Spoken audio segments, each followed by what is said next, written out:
வணக்கம், welcome back to my channel. இன்றைக்கும் நம்ம ஒரு சம்மர் ஸ்பெஷல் ரெசிபி தான் பார்க்க போகிறோம்.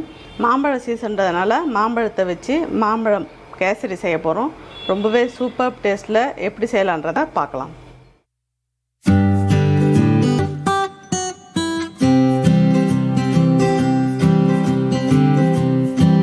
இந்த மாதிரி அடுப்பை ஸ்டார்ட் பண்ணிட்டு ஒரு தவா வச்சுருக்கேன். இதில் 1 டீஸ்பூன் அளவு நெய் சேர்த்துக்கலாம். ஃபஸ்ட்டு முந்திரி பருப்பு வறுத்து எடுத்துக்கணும். இப்போ நெய் நல்லா ஹீட் ஆகிடுச்சு. இப்போ இந்த முந்திரி பருப்பு இதில் சேர்த்துடலாம். லேசாக பொன் வறுவலாக வந்தால் போதும்.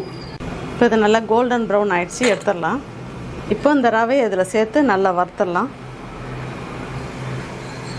1 கப்பு எடுத்துருக்கேன் ரவை. அதை நல்லா இதில் ரோஸ்ட் பண்ணி எடுத்துடலாம். நல்லா வாசனை வரணும், அந்த அளவுக்கு நல்லா வறுக்கணும். ரவை வறுக்கும்போது மட்டும் பார்த்து நிதானமாக கைவிடாத வறுக்கணும், அடி பிடிக்காத. இப்போ நல்லா ரோஸ்ட் பண்ணிட்டோம். நெய்யில் நல்லா வாசனையே நல்லா வருது. இப்போ இந்த ஸ்டேஜில் நம்ம தண்ணி சேர்த்துக்கலாம். இப்போ நான் இதால் 1 கப்பு அளவு ரவை எடுத்திருக்கேன். இதால் நம்ம 2.5 கப்பு அளவுக்கு தண்ணி சேர்க்கணும். 2 சேர்த்தோம்னா உப்புமா பதத்துக்கு வந்துடும். 1/2 கப்பு ஜாஸ்தி சேர்த்திங்கன்னா நல்லா சாஃப்டாக வரும் உங்களுக்கு. இப்போ நான் இதில் டைரெக்டாக 2.5 கப்பு சுட வச்சு எடுத்து வச்சுருக்கேன். அதை இதில் சேர்த்துடலாம். கொஞ்சம் கொஞ்சமாக சேர்த்து அப்படியே கலந்துக்கிட்டே வரணும். அடுப்பை நல்லா சிம் பண்ணிக்கணும்.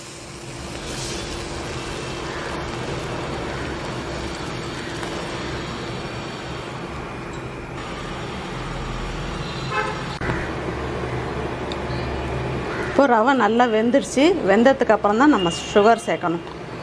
முன்னாடியே சர்க்கரை சேர்த்துட்டோம்னா ரவை வேகாது. இப்போ நான் 1 கப்பு அளவுக்கு இதில் ரவை எடுத்தேன். அதில் பாதி அளவு சர்க்கரை சேர்த்தா போதும். ஏன்னா நம்ம மாம்பழம் வேறு சேர்க்க போகிறோம்.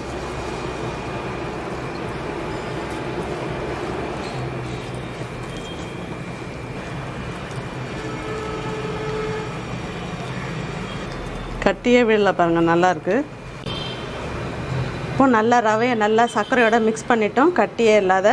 இப்போ நான் 3 டீஸ்பூன் அளவு பாதாம் மிக்ஸ் எடுத்திருக்கேன். இதில் குங்குமப்பூ, ஏலக்காய் எல்லாமே இருக்குது. பாதாம் மிக்ஸு ரொம்ப டேஸ்ட் ரொம்ப அருமையாக இருக்கும். அதோட ஒரு 1/4 டீஸ்பூன் அளவு ஏலக்காய் அதையும் இதில் சேர்த்துடலாம். சேர்த்துட்டு இதையும் நல்லா கலந்துடலாம்.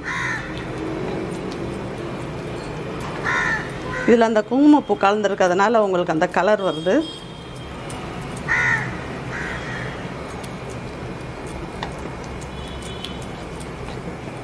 இதில் பாதாம் மிக்ஸும் ஏலக்காவும் நல்லா சேர்த்து கலந்தாச்சு. இப்போ ஃபைனலாக இதில் மாம்பழத்தை சேர்த்துடலாம். இப்போ மாம்பழத்தை இது மாதிரி கட் பண்ணி எடுத்துகிட்டு இதை மிக்சியில் போட்டு ஒரு சுற்றி எடுத்து வச்சுருக்கேன். அதை இதில் சேர்த்துடலாம்.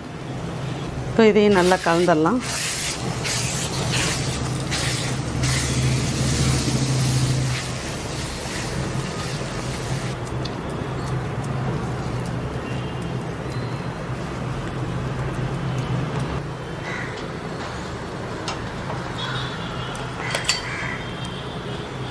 இப்போ இதில் தேவையான அளவு நெய் சேர்த்துக்கலாம்.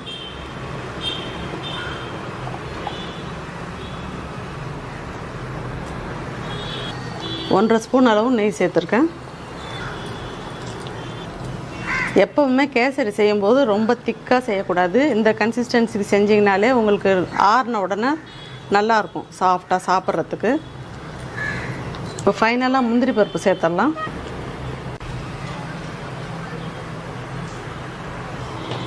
இப்போ மாம்பழ கேசரி ரொம்பவே அருமையாக ரெடி பண்ணியிருக்கோம். இந்த மாதிரி நல்லா ஒட்டாத வரணும், அப்போ தான் உங்களுக்கு நல்லாயிருக்கும். நல்லா இந்த மாதிரி இந்த கன்சிஸ்டன்சிக்கு வரணும்.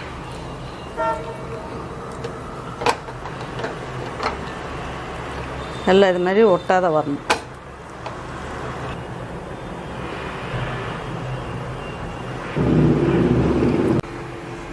ரொம்பவே அருமையான டேஸ்ட்டில் மாம்பழம் கேசரி செஞ்சுருக்கோம். சாதாரணமாக ரவை சேர்த்து செய்யும்போது ரொம்ப டேஸ்ட்டாக இருக்கும். இப்போ மாம்பழம், பாதாம் மிக்ஸு எல்லாமே சேர்த்து செஞ்சதுனால ரொம்பவே ரிச்சான டேஸ்ட்டில் இருக்குது. இதே மெத்தடில் நீங்களும் உங்கள் வீட்டில் ட்ரை பண்ணுங்கள், ரொம்பவே அருமையாக வரும். எப்படி வந்ததுன்றதை கமெண்ட்ஸில் சொல்லுங்கள். உங்களுக்கு இந்த ரெசிபி பிடிச்சிருந்ததுன்னா லைக் பண்ணுங்கள், உங்கள் ஃப்ரெண்ட்ஸ் அண்ட் ரிலேட்டிவ்ஸ்க்கு ஷேர் பண்ணுங்கள். சேனல் இது வரைக்கும் சப்ஸ்கிரைப் பண்ணாதவங்க சப்ஸ்கிரைப் பண்ணுங்கள். தேங்க்யூ.